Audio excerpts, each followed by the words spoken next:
Hi, this is MJ Nodilo here with the August edition of your Pathlight Insight. And what I'm hoping to do today is synthesize what's been going on. We're post the two-party conventions, a lot of focus is on the upcoming election, and there's a sense that things are just not going very well. But let's look at actually what is going on in markets and economy.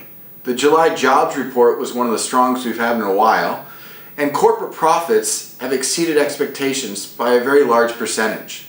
So why is that?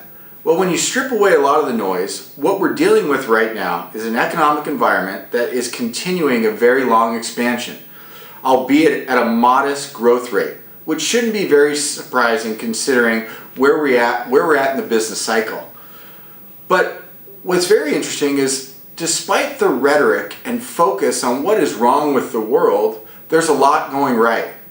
Unemployment's very low, business creation is very strong, job growth is good, and corporate profitability continues to exceed, like we mentioned before. And the reason is, very good companies that operate on a global basis and are well managed tend to do well despite what's going on in Washington, D.C., and despite the economic environment that they're dealing with.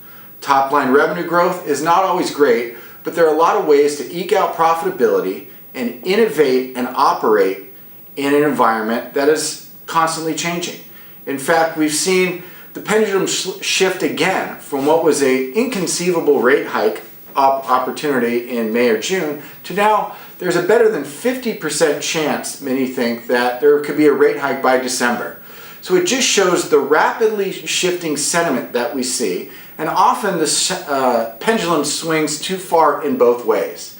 So as we enter this election cycle, and it's going to get pretty ugly, the idea that enhanced volatility is inevitable is not necessarily the case.